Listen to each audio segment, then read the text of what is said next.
ভগবতী রুক্মিণীর সঙ্গে ভগবানের বিবাহ হয়েছে। ভগবতী রুক্মিণীর গর্ভের থেকে প্রভুর খুব সুন্দর একটি পুত্র হলো। এই পুত্রটি কে?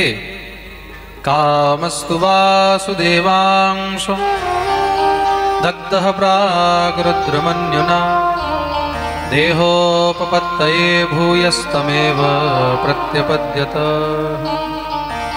কামস্তু বাসুদেবাংশ, স্বয়ং কামদেব ভগবান শ্রীহরির অংশ থেকে পুত্র রূপে জন্ম গ্রহণ করলেন। নাম রাখা হলো প্রদ্যুম্ন। কি নাম রাখা হয়েছে? प्रद्युम्न इति विख्यातः सर्वतो नवमः पितुः। बोलिए प्रद्युम्न जी महाराज की जय। এই প্রদ্যুম্নের হাতে সম্রাসুর নামক অসুরের মৃত্যু লেখা ছিল। তার জন্য সম্রাসুর সেই শিশুকে হরণ করে নিয়ে চলে গেলেন। এখনো প্রদ্যুম্ন সুতিকা গৃহের মধ্যেই রয়েছেন। সুতিকা গৃহ থেকে এখনো শুদ্ধিকরণ হয়নি, এখনো বেরোনোই হয়নি। তার আগেই তাকে সেখান থেকে হরণ করে নিয়ে চলে গেলেন। মারতে যখন উদ্যত হয়েছে, দেবর্ষি নারদ এসে বাধা দিলেন। কি করছো দত্তরাজ? এই শিশুকে হত্যা করবে? সংসারে তোমার খুব নিন্দা হবে, সবাই তোমাকে কায়র বলবে, একটা শিশুকে মেরেছ। কিন্তু দেবর্ষি, তার হাতে আমার মৃত্যু লেখা রয়েছে, আমি কি করে ছেড়ে দিই? নারদ বললেন, দেখো, মৃত্যু হলো অটল। মৃত্যুকে না কেউ টলাতে পেরেছে, না কেউ টলাতে পারে। এই সংসারে মৃত্যু তো হবেই। অমর তো দেখো কেউ হয়ে আসেনি। দেবতারা অমৃত পান করেছে, তা বলে কি তারা অমর হয়ে গেছে পার্মানেন্ট? তাদেরও একটি সীমা রয়েছে। যে অমৃত পান করে সে এক কল্প পর্যন্ত অমর থাকে। কতদিন? জোরে বলো। এক কল্প পর্যন্ত অমর থাকে। তারপরে তাকেও দেহত্যাগ করতে, এক কল্প মানে ব্রহ্মার একদিন, একদিন মানে 14 মন্বন্তর। 14 মন্বন্তর মানে, খুব মন দিয়ে শুনবে, 14 মন্বন্তর মানে 1000 যুগ। কত যুগ হলো? 1000। তাহলে কত বিশাল মহারাজ। এই সংখ্যা পর্যন্ত অমর থাকে, তারপরে তাকেও যেতে হয়। প্রেম সে বলো।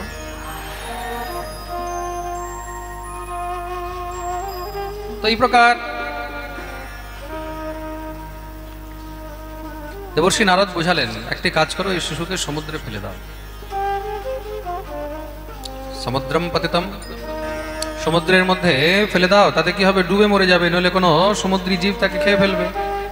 তাই করলেন, নিয়ে গিয়ে তাকে সমুদ্রের মধ্যে ফেলে দিলেন। তম নির্জগার বলবান মিনঃ সোপ্যপরৈঃ। বিশাল বড় একটি মিন মানে মৎস্য তাকে গ্রাস করে নিয়েছে। সম্রাসুর তো চলে গেলেন, ভাবিছে শিশুর মৃত্যু হয়েছে। কিন্তু কি হয়েছে? সেই মৎস্যকে জেলেরা ধরে যখন বিক্রি করতে নিয়ে গেছে, এত বিশাল মৎস্য কিনবে কে? সম্রাসুরেরই রাজ্যের মধ্যে গিয়ে রাজার কাছে বিক্রয় করতে নিয়ে গেছে। এটাকে বলে হনি। এটাকে বলে তুলসী जस भवतव्यता तैसी मिले सहाय, ताही को ताही मिले ताही तहां ले जाए। তো স্বামী তুলসীদাস জি বলছেন, এই সংসারে ভবিতব্যতা কি জিনিস? যেটা বিধির বিধান সেটা দেখে নাও। যা বিধিতে লেখা আছে সেটা কোনো না কোনো রূপে ঘটবেই ঘটবে। তুমি যতই তার থেকে বাঁচার চেষ্টা করো, বাঁচবে না। আমি একবার একটা পেপারে পড়ছি, আমাদের ওখানে উত্তরপ্রদেশে কোনো এক আর্মি অফিসার ছুটি নিয়ে এসেছে, বাড়িতে খাটের উপরে ঘুমিয়ে রয়েছে। উঠানের মধ্যে হঠাৎ করে জোরে একটা ঝড় এসছে। ঝড়ের মধ্যে পাশেই টিনের চালা ছিল, ওখান থেকে একটা টিন উড়ে এসে গলার উপরে পড়েছে। ও ছুটি নিয়ে কেন এসেছে? যুদ্ধ চলছিল, যুদ্ধ চলছে ওই সময়। তো ছুটি নিয়ে এসেছে, আমি তো বেঁচে যাব, একটা কারণ দেখিয়ে অসুস্থ টসুস্থ যাই হোক, কিন্তু মৃত্যু তো লেখা ছিল। তুমি ভাববে যে আমি মৃত্যু থেকে বেঁচে যাব? এই সংসারে বিধির বিধানকে কেউ ধোঁকা দিতে পারে না। পার্থক্যটা কোথায় হলো? ওইখানে মরলে বীরগতি পেত, সরকার থেকেও খুব অনুদান পেত, খুব নাম হতো। এখানে মরেছে, কিছুই হলো না। প্রেম সে বলো। তো होनी तो होके रहे, अनहोनी ना होए। যা হওয়ার আছে তা তো হবেই, তার জন্য ভগবান অর্জুনকে বলছেন চিন্তা করবে না, মা চিন্তাম, তাই তো বলেছে, একদম চিন্তা করবে না। কর্মণ্যেবাধিকারস্তে মা ফলেষু কদাচন মা কর্ম ফল হেতুর্ভূ মাতে সঙ্গোস্ত কর্মণি। তুমি নিজের কর্ম করে চলো। সেই মৎস্যকে রাজা নিয়ে নিজের রান্নাঘরে পাঠিয়ে দিলেন। রাজা রান্নাঘরে বিশাল মহারাজ, 4,000 লোকের রান্না হয়। অসুরদের তো খাদ্য খাবার এইগুলোই নিয়েছে। সেখানে মহারাজ রন্ধনের কাজ করছেন ভগবতী মায়াবতী। ভগবতী মায়াবতী রন্ধনের কাজ করছেন। মায়াবতীকে স্বয়ং ভগবতী রতি, কামদেবের অর্ধাঙ্গিনী স্ত্রী রতি মায়াবতী রূপ ধারণ করে রন্ধনের কাজ করছেন। মৎস্যটাকে কাটতেই যখন সেই বাচ্চাকে পেয়েছে, সঙ্গে সঙ্গে পেয়ে তাকে বুকে জড়িয়ে ধরেছে। কেন? এই তো হলো আমার স্বামী। বাচ্চা লালন পালন আরম্ভ করলেন। দেখতে দেখতে রসায়ন বিদ্যা দ্বারা তাকে 1 বছরের মধ্যে 16 বছরের যুবক বানিয়ে দিলেন। 1 বছরের মধ্যেই 16 বছরের যুবক বানিয়ে দিলেন। যখন যুবক হয়েছেন, প্রদ্যুম্ন দেখলেন এতদিন যিনি মায়ের মতন সেবা করছিলেন, এখন সেবা ভাবে অনেক পার্থক্য এসে গেছে। এখন কি বলে, বর্তসে কামিনী যথা, এখন কামিনীর মতন ব্যবহার করছে। দেখুন, মায়ের স্পর্শ আর স্ত্রীর স্পর্শ দুটির মধ্যে অনেক পার্থক্য হয়।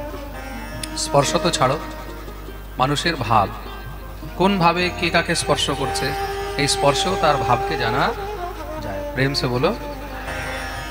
তো এখানে মনের মধ্যে সংশয় হলো যে হঠাৎ এরকম ব্যবহারে পরিবর্তন কেন হয়েছে। তখন তিনি জিজ্ঞাসা করছেন, দেবী একটি কথা বলুন। তামাহ ভগবান কাষ্ণে মাতস্তে মতিরন্যথা মাতৃভাবম অতিক্রম্য বর্তসে কামিনী যথা। এতদিন পর্যন্ত আপনি মায়ের মতন সেবা করছিলেন, এখন বর্তসে কামিনী যথা, আপনার সেবার ভাবে এমন পরিবর্তন কেন আসলো? সঙ্গে সঙ্গে ভগবতী মায়াবতী চরণ ধরে কাঁদতে লেগেছেন, প্রভু অপরাধ ক্ষমা করবেন, আমি আপনার মাতা নই, আমি আপনার অর্ধাঙ্গিনী। কি বলছো? বলে, হ্যাঁ, অহম তে অধিকৃতা পত্নী রতি কাম ভবান প্রভো। আমি আপনার অধিকৃতা পত্নী। অধিকৃতা মানে রেজিস্টার্ড। প্রেম সে বলো। মানে তুমি মানাও করতে পারবে না যে এটা আমার পত্নী নয়। আজকাল রেজিস্টার্ড বিয়ে হয় না? হ্যাঁ, কোর্টের মধ্যে গিয়ে। এই রেজিস্টার্ড বিয়ে কাদের জন্য? বলে যারা অনাথ, যারা অনাথ, যাদের মা বাপ ভাই বন্ধু, মেয়ের মা বাপ ভাই বন্ধু কেউ নেই, সমাজে তাদের কেউ নেই, অনাথ। বুঝতে পেরেছেন? তাদের বিয়ের 10 জন লোক এমন নেই যে সাক্ষী দিতে পারবে। সংসারের মধ্যে তাদের কেউই নেই, তাদেরকে কেউ দেখতেও পারে না, এমন ব্যক্তিদের জন্য হলো রেজিস্টার্ড ম্যারেজ। বুঝতে পেরেছেন তো? আর যাদের সমাজের মধ্যে লোক আছে, মাতা পিতা আছে, ভাই বন্ধু আছে, তাদেরকে অগ্নি সাক্ষী করে পুরো সমাজকে নিমন্ত্রণ করে তবেই বিবাহ করা উচিত। আজকাল একটা নতুন সিস্টেম চলেছে, আরে বিয়ের মধ্যে এত লোক ডাকার কি দরকার? তা বিয়ের মধ্যে এত লোক কেন ডাকা হয় জানো? জানো কি? বিয়ের মধ্যে এই যে পাড়া প্রতিবেশী ভাই বন্ধু সমস্ত সব মহারাজ রিলেটিভ কেন ডাকা হয়? যখন 100, 200, 400 লোকের সামনে বিবাহ হয়, তো বিবাহটা কি? বলে এত লোকের সামনে বিবাহ হয়েছে, এটাই হলো বিবাহের সাক্ষী, এটাই হলো বিবাহের সাক্ষী। তা সমাজের সামনে তার জন্যই বিবাহ করা উচিত। এই রেজিস্টার রেজিস্ট্রি এগুলো তো এখন শুরু হয়েছে, এগুলো তো আর আগে ছিল না। আজ থেকে 40 বছর 50 বছর আগে কোনো রেজিস্ট্রি ম্যারেজ ছিল? ছিল কি? তা কেউ চুপচাপ গিয়ে বিয়ে করে নিল। এখন যদি বলে যে আরে আমাকে বিয়ে করেছে, তখন তার প্রমাণ কি? কোনো প্রমাণ আছে? কোনো প্রমাণ নেই। তা প্রমাণ কি করে হয়? বলে প্রমাণ হলো সমাজ, প্রমাণ হলো সমাজ। যখন সমাজের 10 জন লোকের সামনে বিয়ে হবে, যখন সমাজের 100 জন লোকের সামনে বিয়ে হবে, তখন তো সবাই বলবে আরে আমাদের সামনে বিয়ে হয়েছে। আমরা ভোজ খেতে গেছিলাম, এটাই হলো প্রমাণ। প্রেম সে বলো। তার জন্য বিবাহের মধ্যে সমস্ত সব যত পরিচিত ব্যক্তি সবাইকে নিমন্ত্রণ করা উচিত। ভগবতী রতি বললেন, আমি আপনার অধিকৃতা পত্নী। শুনে তো চমকে গেছেন। প্রদ্যুম্ন বললেন, এটা কি করে সম্ভব? স্ত্রী কখনো স্বামীকে পালন পোষণ করে বড় করে? আমি আপনার এই জন্মের নয়, জন্ম জন্মান্তরের পত্নী। আপনি ভুলে গেছেন পূর্বে আপনি কামদেব ছিলেন, আমি আপনার অর্ধাঙ্গিনী রতি ছিলাম। দেবাদিদেব মহাদেবের তপস্যা ভঙ্গ করতে গিয়ে তখন মহাদেবের ক্রোধের দৃষ্টি পড়তে আপনি জ্বলে ছাই হয়ে গেলেন। সমস্ত দেবতারা প্রার্থনা করলো, যদি কাম না থাকে তাহলে সংসার চলবে কি করে? মহাদেব বললেন, আজ থেকে কাম অঙ্গ ছাড়া কাজ করবে। তাই আপনার এক নাম হলো অনঙ্গ। কামের এক নাম কি? অনঙ্গ। অনঙ্গ মানে যার অঙ্গ নেই। তখন আমি মহাদেবের কাছে কাঁদলাম, প্রভু আমার স্বামীর যদি শরীরই না থাকে তাহলে আমি কি করে স্বামীকে নিয়ে থাকবো? স্ত্রীর জন্য তো স্বামীর শরীরই সর্বথা সবকিছু। স্বামীর আত্মা নিয়ে স্ত্রী কি করবে? তখন মহাদেব বললেন, কামকে অঙ্গ দেওয়ার অধিকার আমার কাছে। তাহলে কামকে অঙ্গ কে দিতে পারে? বলে, কামকে অঙ্গ একমাত্র একজনই দিতে পারে। কে? যিনি কামের বাপ। কামের বাপ, পিতা, কামের বীজ কে? তিনি হলেন স্বয়ং ভগবান শ্রীকৃষ্ণ। একমাত্র ভগবান শ্রীকৃষ্ণই তাকে দেহ দিতে পারেন। কেন? ভগবান হলেন কামের বীজ। ওং ক্লিং দেব কাম দেব কাম बीज शिरोमणि श्री गोपाल महीपाल सर्व वेदांग पारग। काम बीज शिरोमणि। काम का बीज कौन है? काम का बाप कौन है? काम का बाप कोई और नहीं, स्वयं भगवान श्री कृष्ण है। प्रेम से बोलो। कोटि काम कला निधि, সেই ভগবান থেকে কোটি কোটি কাম নিঃসৃত হয়, বেরোয়। তার জন্য যখন স্বয়ং ভগবান শ্রীকৃষ্ণ দাপরের অন্তে অবতীর্ণ হবেন তখন তার গৃহে তুমি পুত্র রূপে জন্মগ্রহণ করবে। মহাদেব কৃপা করলেন, তখন থেকে আমি প্রতীক্ষা করছি প্রভু। আর আমি জানতাম আপনার হাতে সম্রাসুরের মৃত্যু লেখা আছে, তাই আমি এখানে ছদ্মবেশ ধারণ করে রন্ধনের কার্য করছি। পূর্বজন্মের স্মৃতি যখন ফিরে আসলো সঙ্গে সঙ্গে ভগবতী রতিকে বুকে জড়িয়ে ধরেছেন। কিন্তু আমি তো সব যুদ্ধবিদ্যা ভুলে গেছি। রতি বললেন, আমি আপনাকে সব পুনরায় স্মরণ করিয়ে দেব। বলে সমস্ত সব স্মরণ করিয়ে দিলেন। সমস্ত যুদ্ধবিদ্যা স্মরণ করে তৎপশ্চাৎ এবার সম্রাসুরের সঙ্গে যুদ্ধ হলো। সেই যুদ্ধের মধ্যে সম্রাসুরকে সপরিকর গোবিন্দায় নমো নমঃ উদ্ধার করে দিলেন। প্রদ্যুম্ন ভগবতী রতিকে নিয়ে ফিরেছেন। ভগবান খবর পেলেন, কৃষ্ণ রুক্মিণী মিলে খুব দিব্য স্বাগত করেছেন। ভগবতী রুক্মিণী প্রদ্যুম্নকে দেখে একদম চমকে গেলেন। কেন? প্রদ্যুম্নের মধ্যে আর গোবিন্দের মধ্যে কোনো পার্থক্য নেই, দুজনকে দেখতে একদম একরকম। দ্বিতীয় কৃষ্ণ এওহি।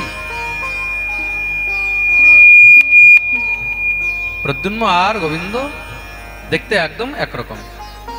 বলে নাক, চোখ, মুখ, কেশ, রং সব একরকম। বলে বাপ বেটার বয়সে তো কোনো পার্থক্য হবে? বলে বয়সেও কোনো পার্থক্য নেই। কৃষ্ণকেও দেখতে একদম 16 বছরের মনে হয়, আর প্রদ্যুম্নকে দেখতেও একদম 16 বছরের মনে হয়। ভগবানেরও না দাঁড়িয়ে আসে না গোপ আসে। ভগবান সবসময় একদম নিত্য নবীন, নবল কিশোর। ভগবানের এক নাম হলো নবল কিশোর। প্রেম সে বলো। পরীক্ষিত প্রশ্ন করলেন, প্রভু শুনেছি ভগবানের অন্যান্য আরো অনেক বিবাহ হয়েছিল। বলে হ্যাঁ হয়েছিল। আর অন্যান্য বিবাহ কিভাবে হলো? শ্রী সুখদেব প্রভু অন্যান্য বিবাহের বর্ণন করছেন। এক সময়ের কথা, সেই দ্বারকার মধ্যে এক যদুবংশী ছিল, নাম হলো সত্রাজ। आसीत् सत्राजितः सूर्यो भक्तस्य परमः सखा प्रीतस्तस्मै मणिं प्रादाद् सूर्यस्तुष्टः स्यमन्तकम्। সত্রাজিৎ কি হলো? কিছু করছো ছেড়াখানি? আবার আওয়াজ কিন্তু ডিসব্যালেন্স হচ্ছে। তোমার মিক্সার কোথায় গেল?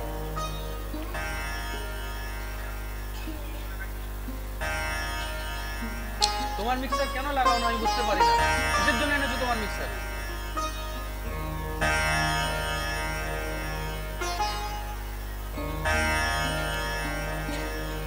प्रेम से बोलो।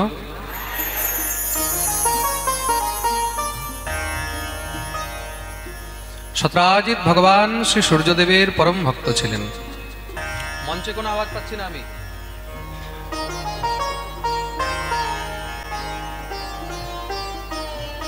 সব বরবাদ করে দিচ্ছ একদম।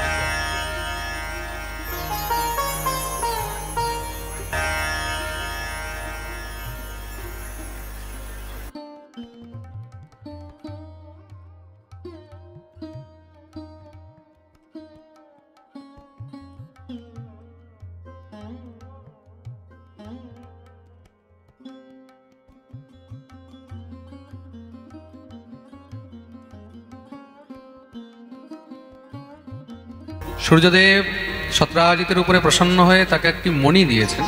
সেই মণির নাম হলো সমন্তক মণি। মণির নাম কি? সেই মণি থেকে নিত্য 8 ভার সোনা বেরোয়। 8 ভার মানে এক ভারে 1 মণ বলা হয়েছে। এক ভারে কত? 1 মণ মানে কত কেজি? 40 কেজি। তাহলে 8 মণ মানে কত কেজি হলো?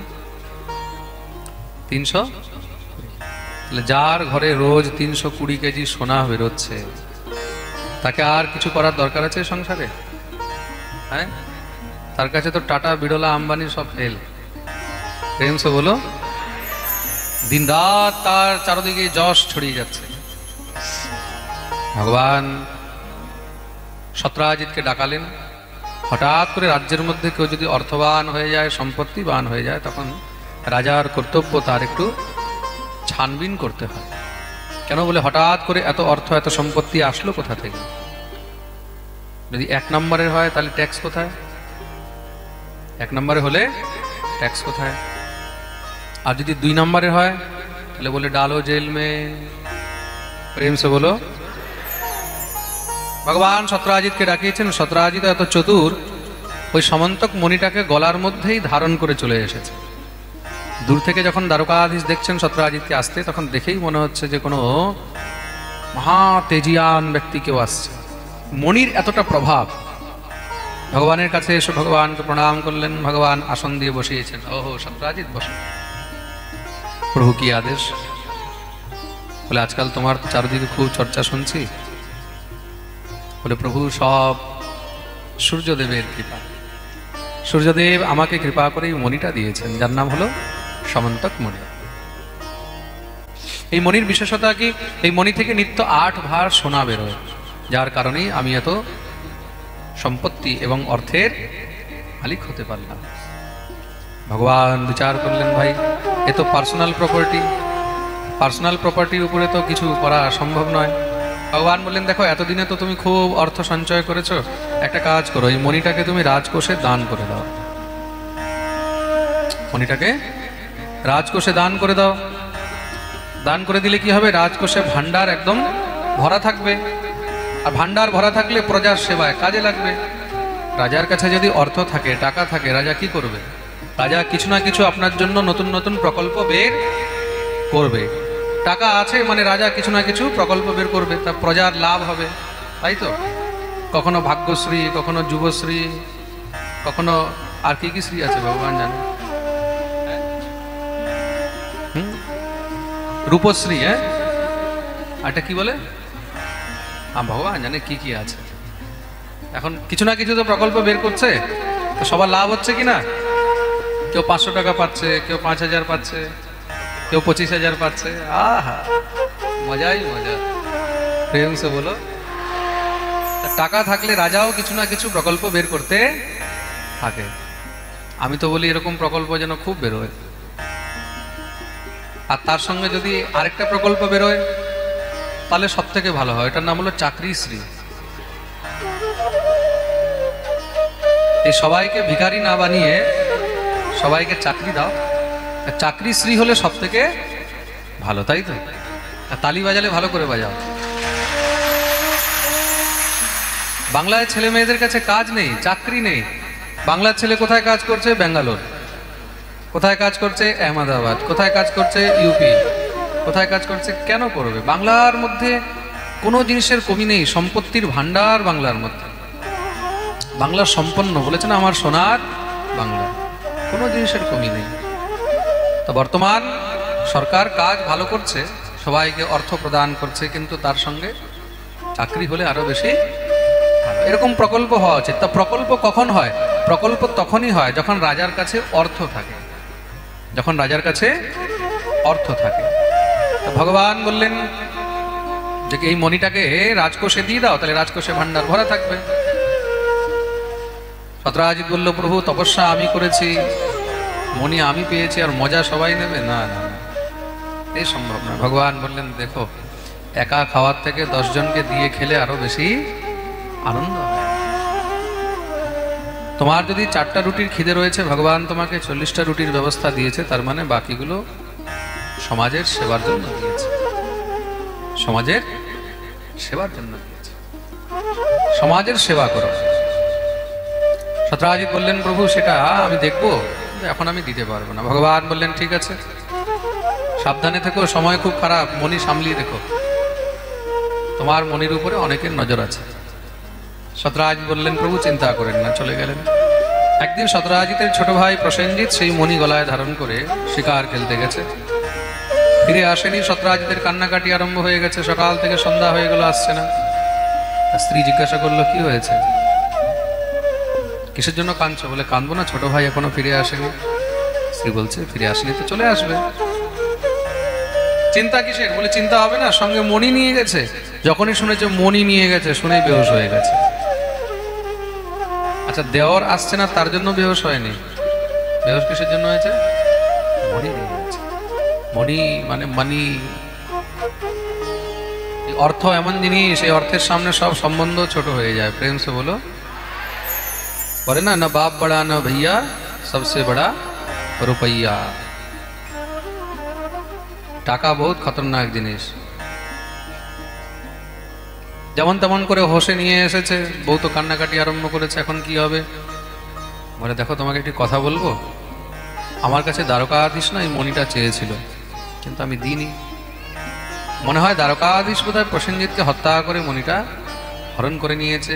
কিন্তু দেখো, এই কথা আমি তোমাকে বললাম, তুমি আবার কাউকে বলো না। অপ্রমাণিত ব্যক্তি বা অপ্রমাণিত বাক্য কখনো বলতে নেই। কিন্তু স্ত্রী জাতি তো, একবার কোনো কথা বললে ওই কথা তো হজম হবে না। যতক্ষণ পর্যন্ত অন্য কাউকে না বলবে, ততক্ষণ পর্যন্ত পেটে গ্যাস হয়ে যাবে। সংসারের মধ্যে মনের কথা সবাইকে বলবে, কিন্তু কখনো স্ত্রীকে অত সহজে বলবে না। কেন? যখনই রাগ উঠবে, তুমি যা যা মনের কথা বলেছিলে সব তোমাকে ঝরঝর ঝরঝর করে শুনিয়ে দেবে। প্রেম সে বলো, তুমি 10 বছর আগে কি বলেছিলে তুমি ভুলে গেছো, কিন্তু দেখবো ওর সব মনে আছে। একটা ভগবান বিচিত্র জিনিস মেমোরি দিয়ে রেখেছে। তা এমন মহারাজ বলে দিয়েছে, তুমি কাউকে বলো না। আর যতক্ষণ পর্যন্ত বলতে পারছে না, আর রাত্রে ঘুমই হচ্ছে না। পরের দিন কেউ জিজ্ঞাসা করেছে, কিরে তোর দেওয়ারকে দেখতে পাচ্ছি না, বাস হাউ হাউ কান্না শুরু। কি বলবো তোকে, তুই তো আমার প্রিয় বান্ধবী, তোকে আমি বলছি, কিন্তু তুই কিন্তু আবার কাউকে বলিস না। বলে, তোর দিব্যি আমি কাউকে বলবো না। বলে, জানিস আমার দেওরকে দ্বারকাধীশ মেরে না মণি হরণ করে নিয়েছে, তুই কিন্তু কাউকে বলিস না। বলে, কথা দিলাম তোকে বলবো না। ও বাড়ি গিয়ে ও কি আর থাকতে পারে, ওরও গ্যাস, পেট ফুলে যাচ্ছে। সেও গিয়ে আবার অন্য কাউকে বলেছে, এই জানিস অমুকের ঘরে কি হয়েছে? বলে, কি? ওর দেওর না 2 দিন ধরে বাড়ি আসেনি। কেন কেন, কি হয়েছে? বল, শোন তোকে বলছি, তুই কিন্তু কাউকে বলবি না। আবার ওই কথা।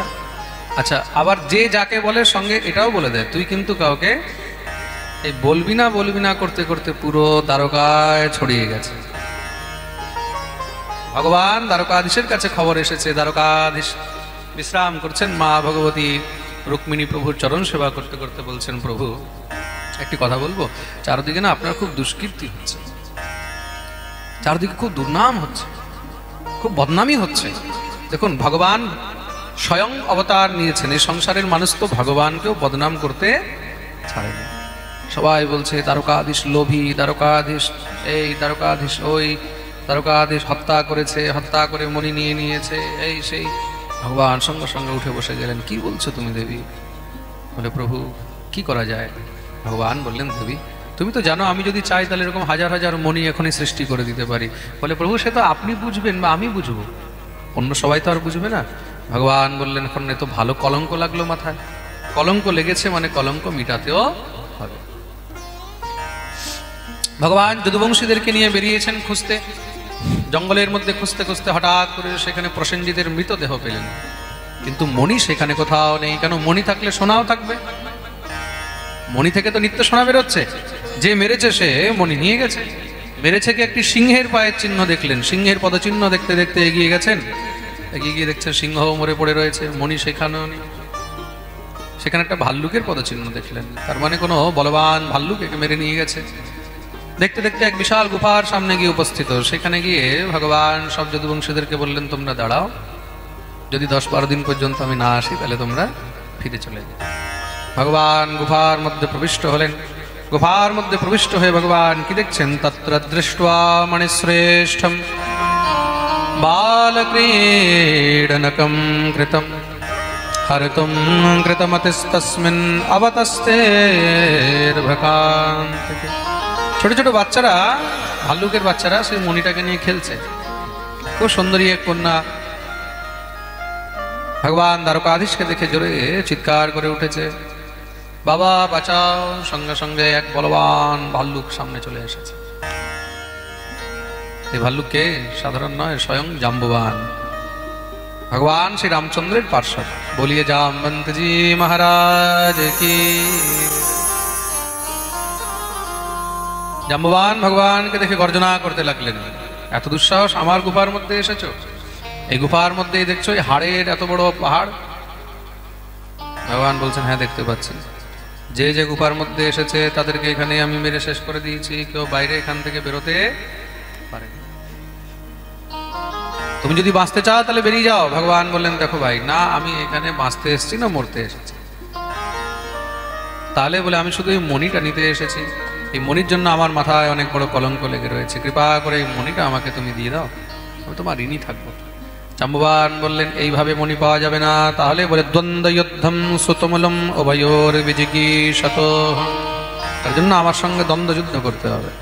আমি এক সিংহকে মেরে মণি প্রাপ্ত করেছি, আমাকে পরাস্ত করো, মণি নিয়ে যাও। ভগবান বললেন ঠিক আছে তাই হোক। যুদ্ধ আরম্ভ হলো। দেখতে দেখতে মহারাজ দিনের উপরে দিন পেরিয়ে যাচ্ছে। যখনই 10-12 দিন হয়েছে যদুবংশীরা সব কাঁদতে কাঁদতে ফিরে চলে গেলেন। শ্রী শুকদেব প্রভু বলছেন পরীক্ষিত দেখলে এই হলো যদুবংশীদের প্রেম। ভগবান বলেছেন যদি আমি না আসি চলে যেও। 12 দিন হয়েছে সব ফিরে চলে গেলেন। আর সেই দেখো ব্রজবাসীদের প্রেম। ভগবান বলেছেন আমি আসবো। আজও ব্রজবাসীরা গোবিন্দের প্রতীক্ষায় ব্রজগোপীগণ নিত্য দধি মন্থন করে মাখন তুলে সাজিয়ে রাখে, আমার শ্যামসুন্দর আসবে, এই ননি গ্রহণ করবে। আহা এত্থম স্ত্রীভি নয়নাভিরাম। ব্রজগোপীগণ নয়ন অভিরাম সেই গোবিন্দকে দেখার জন্য তার প্রতীক্ষায় আজও বসে আছে। তার জন্যই ব্রজবাসীদের প্রেমকে সর্বশ্রেষ্ঠ প্রেম বলা হয়েছে। তাদের বিশ্বাস আছে যে গোবিন্দ আজও আমাদের কাছে আসবে। দ্বারকাবাসীরা সব আশা ছেড়ে দিয়েছে যে গোবিন্দ আসবে। দেখতে দেখতে 27 দিন হয়ে গেল। 28 দিনের দিন ভগবান এমন জোরে আছাড় মেরেছে, সঙ্গে সঙ্গে একদম শরীর নস ঢিলা হয়ে গেছে। জাম্ববান চরণে পড়ে গেলেন। প্রভুর চরণ যখন দর্শন করেছেন, দর্শন করে কাঁদতে লাগলেন। ত্বমি হি বিশ্বসৃজাম স্রষ্টা সৃজ্যানামপি যচ্চ সৎ বিষ্ণুম পুরাণ পুরুষম প্রভ বিষ্ণুম অধীশ্বরম। হে প্রভু, আপনি তো জগতের অধিপতি নারায়ণ, আপনি শ্রীরাম। প্রভু আমি অনেক বড় অপরাধ করেছি, আপনার উপরে হাত তুলেছি, আপনার সঙ্গে যুদ্ধ করলাম। ভগবান বললেন জাম্ববান তুমি চিনতে পেরেছো, কিন্তু একটু সময় লাগিয়ে দিল। প্রভু আমাকে ক্ষমা করো। ভগবান বললেন না না না, আজকে তো তোমার পূর্বজন্মের কিছু ইচ্ছা পুরো করলাম। মনে পড়েছে? বলে হ্যাঁ প্রভু মনে পড়েছে। পূর্বে ভগবান যখন রাম অবতার নিয়েছিলেন, যে যা চেয়েছে ভগবান সবাইকে সব দিয়েছেন। কেউ ভক্তি চেয়েছে, কেউ মুক্তি চেয়েছে, কেউ শক্তি চেয়েছে।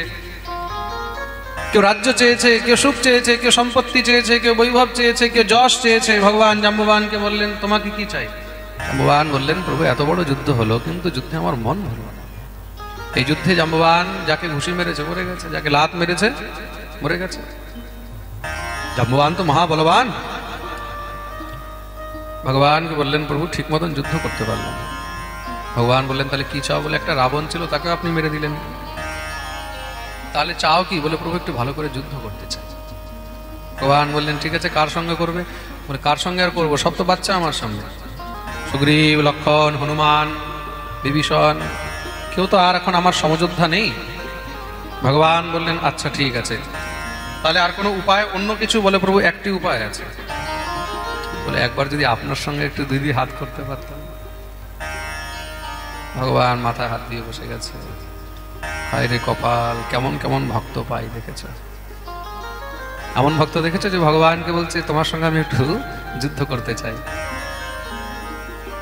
আচ্ছা এরকম ভক্ত আমাদের গোবিন্দই পায়, প্রেম সে বলো। ভগবান বললেন যাও, তোমার এই ইচ্ছাও পূর্ণ হবে, কিন্তু এবার তো আমি মর্যাদা পুরুষোত্তম হয়ে এসেছি, আগামীবার যখন আমি দ্বারকা শ্রীকৃষ্ণ হয়ে অবতীর্ণ হব তখন তোমার এই ইচ্ছা পূর্ণ করো। ভগবান বললেন আর কোনো ইচ্ছা বাকি আছে? বলে প্রভু আর কোনো ইচ্ছা বাকি নেই। তাহলে এবার মণি দাও। জাম্ববান বললেন প্রভু মণি তো তাও দিতে পারবো না। কি বলছো তুমি? তুমি কথা দিয়েছো, যুদ্ধ করো, পরাস্ত করে মণি নিয়ে যাও। এখন মণি দিতে কি সমস্যা? বলে প্রভু আমি তো এই কারণে কথা দিয়েছি, আমাকে কেউ হারাতেই পারবে না। ভগবান বলে এখন সমস্যা কোথায়? বলে সমস্যা হলো এখানে যে মণি আমি নিজের কন্যাকে দান করে দিয়েছি, আর যেই বস্তু কন্যাকে দিয়ে দেওয়া হয় সেটা পিতাকে কখনো ফিরিয়ে নিতে। ভগবান বললেন তাহলে এখন কি করা যায়? বলে প্রভু একটি উপায় আছে, কন্যা তো আমার নয়, মণি তো আমার নয়, কিন্তু কন্যা এখনো আমার। কন্যাকে দান করার অধিকার তো পিতাকে রয়েছে, আমি নিজের এই কন্যারূপী রত্ন আপনাকে অর্পণ করতে চাই। ভগবান বললেন আচ্ছা নিজের মাথার বোঝা আমার উপরে হালকা করছো? ভগবান বললেন প্রভু ভক্তের বোঝা ভগবান হালকা না করলে আর কে করবে? আমার কন্যা কি আপনার চরণ সেবার উপযুক্ত নয়? ভগবান ভগবতী জাম্ববতীকে স্বীকার করলেন, জাম্ববতীকে নিয়ে এসেছেন। বলিয়ে জাম্বতী রমণ ভগবান কি জয়। ভগবান এসে সত্রাজিৎকে ডাকিয়ে মণি অর্পণ করলেন, যাও ভাই তোমার মণি নিয়ে যাও। সত্রাজিৎ বলছে প্রভু আমার অপরাধ হয়েছে, এই মণি আপনিই রাখুন। ভগবান বললেন না না, যেটা দিয়ে একবার কলঙ্ক লেগেছে সেই বস্তু কাছে রাখতে, এই কলঙ্কিত বস্তু কাছে রাখলে জীবনভর তুমি দুঃখী থাকবে, এটার মধ্যে কোনো সন্দেহ। সত্রাজিৎ বলছে প্রভু আমি প্রায়শ্চিত্ত করতে চাই। ভগবান বললেন ঠিক আছে কি করতে চাও? বলে প্রভু এই রত্ন তো আপনি নিলেন না, কিন্তু আমি আরেকটি রত্ন আপনাকে অর্পণ করতে চাই। কি? বলে সেটা হলো আমার কন্যা সত্যভামাকে আমি আপনার চরণে অর্পণ করতে চাই। ভগবান রুক্মিণীর দিকে তাকিয়েছেন, মনে মনে বলছেন কি করা যায়। রুক্মিণী মনে মনে বলছেন যখন 2 নম্বরেরটা এনেছিলে তখন জিজ্ঞাসা করেছিলে, তখন তো একবারও জিজ্ঞাসা করনি কি করা যায়। ভগবান বললেন মিস্টেক হয়ে গেছে, এখন কি করা যায় এটা বলো। বলে 2 জন হয়ে গেছে, 3 জন হয়ে যাব। ভগবতী রুক্মিণীর স্বীকৃতি দিয়েছেন, তৃতীয় বিবাহ করলেন, নাম হলো সত্যভামা। বলিয়ে সত্যভামা রমণ ভগবান কি জয়।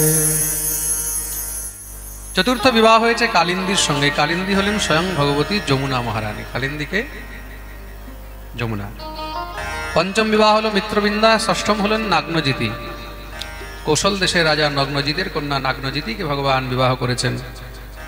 সপ্তম ভদ্রা, অষ্টম হলো লক্ষণা। এই 8টি ভগবানের অষ্টপটরানী। পরীক্ষিত জিজ্ঞাসা করলেন প্রভু শুনেছি ভগবানের অন্যান্য আরো অনেক বিবাহ হয়েছে।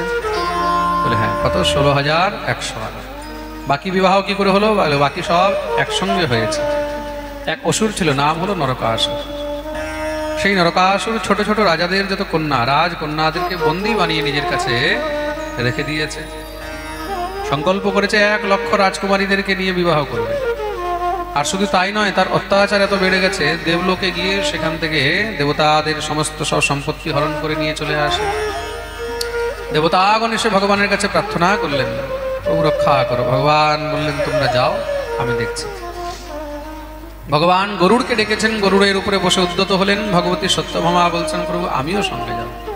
ভগবান বললেন চলো। সত্যভামাকে নিয়ে চলেছেন। নরকাসুরের রাজধানী নাম হলো প্রাগজ্যোতিষপুরী। কি নাম? প্রাগজ্যোতিষপুরী। এই প্রাগজ্যোতিষপুরী গিয়ে ভগবান সেখানে নরকাসুরের সঙ্গে ঘোর যুদ্ধ করলেন। নরকাসুরের যে নগর ছিল, তার নগরের মধ্যে একটি বিশেষতা ছিল, আপনাদেরকে বলি।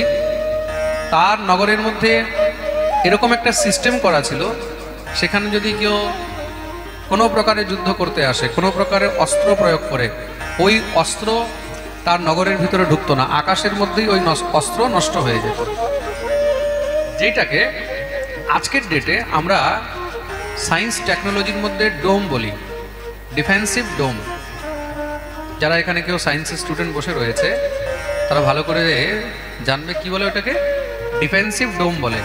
যেরকম আমাদের দেশের মধ্যেও কিন্তু এই সিস্টেম অলরেডি এখন কাজ করছে। কোথায়? দিল্লি শহরকে ডিফেন্সিভ ডোম দিয়ে সুরক্ষিত রাখা হয়েছে। হঠাৎ করে কেউ যদি দিল্লির মধ্যে কোনো মিসাইল ছাড়ে, ওই মিসাইল দিল্লির মধ্যে ঢোকার আগে আকাশের মধ্যেই ক্র্যাশ হয়ে যাবে। ডোম সিস্টেম করা আছে, এখান থেকে অটোমেটিক মিসাইল গিয়ে ওইটাকে মেরে দেবে। যেরকম এক দেশ রয়েছে ইসরায়েল, আপনারা নাম শুনেছেন হবে, ইসরায়েল শুনেছেন না? বর্তমানে ইসরায়েল আর ফিলিস্তিনের মধ্যে যুদ্ধ চলছে, তা ইসরায়েলের মধ্যেও ওই ডিফেন্সিভ ডোম সিস্টেম লাগানো আছে। আকাশের মধ্যেই যদি কোনো মিসাইল ছাড়ে, যদি কোনো জাহাজ যায়, ওদের দেশের যে মিসাইল সেগুলো সঙ্গে সঙ্গে অটোমেটিক ওটাকে মেরে ফেলে। ভাগবতের মধ্যে লেখা আছে, আমি তার জন্য এই বিষয়টা বললাম। ভাগবতের মধ্যে কি লেখা আছে? সে নিজের রাজ্যকে অন্ডাকৃতি মানে ডিমের মতন একটা আবরণ দিয়ে সুরক্ষিত রেখেছে, আর সেই আবরণের ভিতরে তার ইচ্ছা ছাড়া অন্য কেউ ঢুকতে পারে না। কেউ অস্ত্রশস্ত্র চালালেও ওই আবরণটাকে ভেদ করতে পারে না। ভগবান কি করলেন? ভগবান তো সর্বসমর্থবান, ভগবান বিশেষ শক্তির প্রহার করে তার সব থেকে আগে ওই সিস্টেমটাকেই ক্র্যাশ করে দিয়েছেন পুরো একদম। গোবিন্দায় নমো নমঃ। দেখুন এই কথাটা কেন বলছি, আজকের ডেটে আমরা যখন ডিফেন্স ডোমটাকে দেখছি তখন আমরা ওইটাকে বিশ্বাস করছি, কেন কি ওইটা প্র্যাকটিক্যালি আমরা দেখতে পাচ্ছি। কিন্তু এইসব টেকনোলজি তার মানে এর পূর্বেও আমাদের ভারতীয় এই ভূমির মধ্যে ছিল। আদি যুগের মধ্যে এইসব টেকনোলজি আমাদের কাছে ছিল। কালানুক্রমে হয়তো এইসব টেকনোলজি আমাদের থেকে নষ্ট হয়েছে, কিন্তু আদি যুগেও এইসব টেকনোলজি আমাদের কাছে ছিল। তার মানে কি ভারত কখনো বৈজ্ঞানিক দিক থেকে, বিজ্ঞানের দিক থেকে কখনো ভারত কিন্তু পিছনে ছিল না। প্রেম সে বলো। ভগবান তার সঙ্গে যুদ্ধ করলেন, যুদ্ধ করে সেখানে নরকাসুরকে উদ্ধার করেছেন। স্বয়ং ভগবতী পৃথিবী উৎপন্ন হলেন, ভগবতী ভূমি উৎপন্ন হলেন। ভগবতী ভূমি উৎপন্ন হয়ে ভগবানের দিব্য স্তুতি করেছেন। ভগবান পৃথিবীকে বললেন, তোমার কষ্ট হয়নি তো? তোমার পুত্রকে মেরে দিলাম। পৃথিবী বলছেন, প্রভু বাপ বেটাকে মেরেছে, মায়ের কিসের কষ্ট? ভগবান হাসতে লাগলেন। শ্রী পরীক্ষিতজি মহারাজ বলছে, বাপ বেটাকে মানে ভগবানের পুত্র ছিল? বলে হ্যাঁ, পূর্বে যখন ভগবান বরাহ অবতার নিয়ে এসেছেন তখন শ্রী বরাহ ভগবান পৃথিবীর রক্ষা করলেন, আর ভগবতী পৃথিবীর গর্ভ থেকে ভগবান বরাহের দ্বারা যে সন্তান হলো তার নাম হলো ভৌমাসুর। আর সেই পরে অসুরদের সঙ্গে থাকতে থাকতে অসুর আচরণ আরম্ভ করে দিল, তারই নাম হলো নরকাসুর। তা পুত্র যদি ভগবানেরও দুষ্ট হয়, ভগবান তাকেও ছাড়েন না। প্রেম সে বলো। তার জন্য ভগবান আজকে তার উদ্ধার করলেন। সমস্ত সব রাজকন্যাদেরকে ভগবান বন্ধন থেকে মুক্ত করেছেন। সবাই গোবিন্দের চরণে পড়ে কাঁদতে লেগেছেন, প্রভু আমরা কোথায় যাব? ভগবান বললেন, চিন্তা করো না, তোমরা নিজ নিজ গৃহে যাও। প্রভু যেখানেই যাব সেখানে তো আমাদের নিন্দা হবে। এক স্ত্রী যদি এক রাত্রিও কোনো পরপুরুষের কাছে থাকে, তাতেই তার চারদিকে নিন্দা শুরু হয়ে যায়। আমরা এতদিন এই অসুরের কাছে ছিলাম, আমাদেরকে কে বিবাহ করবে, কে স্বীকার করবে? আমরা নিন্দিত হয়ে থাকতে চাই না, তার থেকে ভালো আমরাও দেহত্যাগ করে দিই। ভগবান বলে, না না, আমি তোমাদেরকে আশীর্বাদ করছি। বলে, প্রভু একটি কথা বলুন, আপনি কি আমাদেরকে স্বীকার করবেন? আমাদেরকে যদি গ্রহণ করুন প্রভু, আমরা ধন্য হয়ে যাব। ভাববেন দ্বারকার মধ্যে আমরা পড়ে আছি, দ্বারকায় ঝাড়ু দেব, দ্বারকায় আমরা কাজ করব। ভগবান দেখলেন এই সংসারে যার কেউ নেই, তার তো আমি আছি, আমাকে ছেড়ে সে যাবে কোথায়? সমাজের মধ্যে যেন তাদের নিন্দা না হয়, তার জন্য ভগবান তাদেরকে গ্রহণ করলেন, স্বীকার করলেন। তাদের সবাইকে নিয়ে ভগবান দ্বারকায় এসে উপস্থিত হয়েছেন। দিব্য বিবাহের আয়োজন করা হয়েছে। দেখুন, এতদিন পর্যন্ত ভগবানের বিবাহ হয়েছিল, এবার বিবাহ নয়, এখন মহাবিবাহ হচ্ছে। সব দেবতা, ঋষি, মুনি, গন্ধর্ব সব এসেছেন দর্শন করতে। বিশ্বকর্মা আলাদা আলাদা মণ্ডপ বানিয়ে দিয়েছে, 16,100টি মণ্ডপ। যেখানেই যাও সেখানে কি আলাদা আলাদা মহারাজ বধূ আর বর এক। সেই কি দৃশ্য মহারাজ! দিব্য আনন্দ চলছে চারদিকে, বিবাহের উৎসবের আনন্দ। সবাই মিলে দিব্য মহারাজ নৃত্য করছে, কেউ গাইছে। দিব্য ঠাকুরের বিবাহ উৎসবের শ্রী সুখদেব প্রভু বর্ণন করলেন।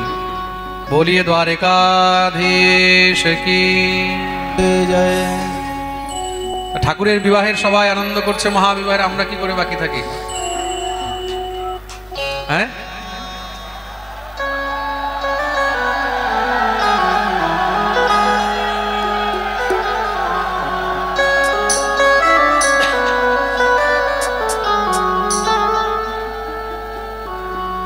मेरे सरकार का दीदार बड़ा प्यारा है,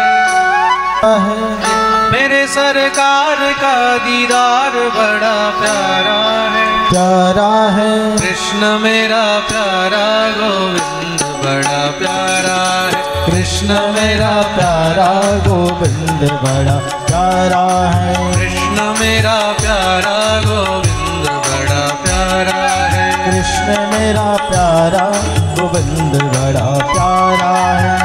मेरे सरकार का दीदार बड़ा प्यारा है, मेरे सरकार का दीदार बड़ा प्यारा है, प्यारा है, प्यारा है। कृष्ण मेरा प्यारा गोविंद बड़ा प्यारा है, कृष्ण बड़ा प्यारा गोविंद बड़ा प्यारा है।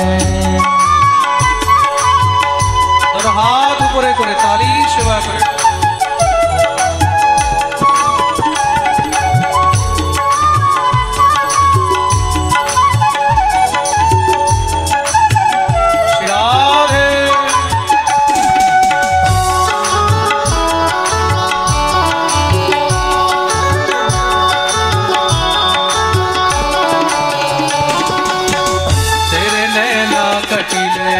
मोटे मोटे रसीले, तेरे नैना कटिले मोटे मोटे रसीले, दिल को छीन लिया तेरी सुंदर हंसी ने, दिल को छीन लिया तेरी सुंदर हंसी ने, प्यारी अखियों में लगा गजरा बड़ा प्यारा है, प्यारा है, प्यारा है, प्यारा है। कृष्ण मेरा प्यारा गोविंद बड़ा प्यारा है, कृष्ण बड़ा प्यारा गोविंद बड़ा प्यारा है, मेरे सरकार का दीदार बड़ा प्यारा है, मेरे सरकार का दीदार बड़ा प्यारा है, प्यारा है, प्यारा है। कृष्ण मेरा प्यारा गोविंद बड़ा प्यारा है, कृष्ण बड़ा प्यारा गोविंद बड़ा प्यारा है। हरि बोल।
लूट लिया जिगर घायल है किया, लटों जान लूट लिया, जिगर घायल है किया। तेरी प्यारी अदा ने मुझे बेचैन किया, तेरी प्यारी अदा ने मुझे बेचैन किया। मेरे सीने में तेरा दर्द बड़ा प्यारा है, प्यारा है, प्यारा है, प्यारा है। कृष्ण मेरा प्यारा गोविंद बड़ा प्यारा है, कृष्ण बड़ा प्यारा, गोविंद बड़ा प्यारा है। मेरे सरकार का दीदार बड़ा प्यारा है, मेरे सरकार का दीदार बड़ा प्यारा है, प्यारा है, प्यारा है। कृष्ण मेरा प्यारा गोविंद बड़ा प्यारा है, कृष्ण बड़ा प्यारा, गोविंद बड़ा प्यारा है।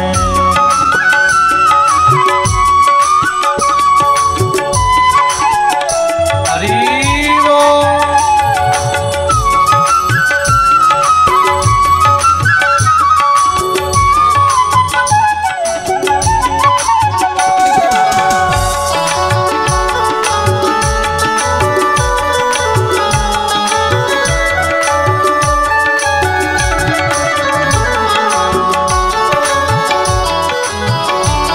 सावन बिहारी लाल की, द्वारकाधीश की।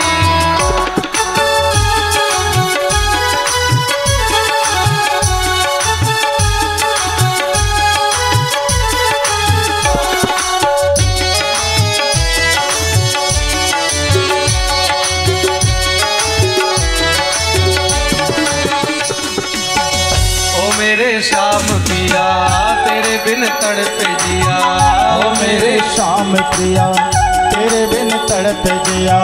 प्रेम तुमसे ही किया, तूने क्या जादू किया, प्रेम तुम्हें ही किया, तूने क्या जादू किया।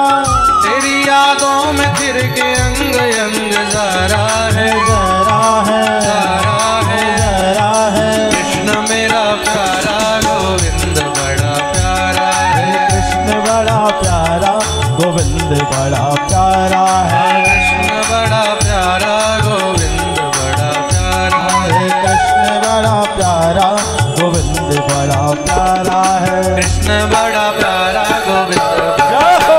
कृष्ण बड़ा प्यारा, गोविंद बड़ा प्यारा है।